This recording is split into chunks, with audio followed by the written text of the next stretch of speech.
Delivery boy ng LPG sa Lingayen, Pangasinan na biktima ng customer na nagbayad ng peking pera. Tutukan sa report.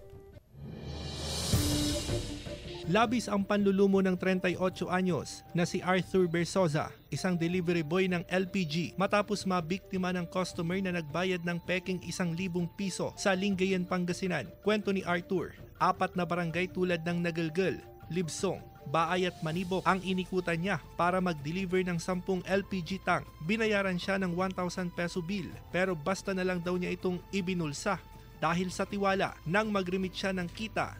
Sa money detector na nalaman na peke ang pera. Nung pagka-deliver ko ng hindi ko na masyadong na-check yung pera na kasi anim silang nakapagbayad ng buong 1,000.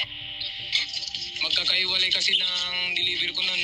Nananawagan si Arthur sa mga naging customer niya na maging tapat. 350 pesos lang kasi kada araw ang sinasahod niya na ipinangkakasya para sa kanyang pamilya. Opo, nakakapanghinayang sir kasi siyempre nagdadrive po ako tapos nagbubuhat ako ng mabigat.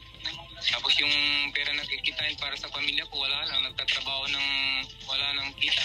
May paalala naman ang Bangko Sentral ng Pilipinas sa publiko na maging maingat sa pakikipagkalakalan ng pera para makaiwas sa modus. O itatagilid natin yung pera para makita natin yung iba pang security features gaya ng security thread, yung concealed value, yung mga optically variable ink. Magtutungo si Arthur sa himpilan ng pulisya para i-report ang insidente. Hinikayat naman ng otoridad ang publiko na imbes i-post agad sa social media, i-report muna ito sa kanilang tanggapan para agad maaksyonan. Kasama si Jing Dakanay, Russell Simorio, One North Sancha Luzon.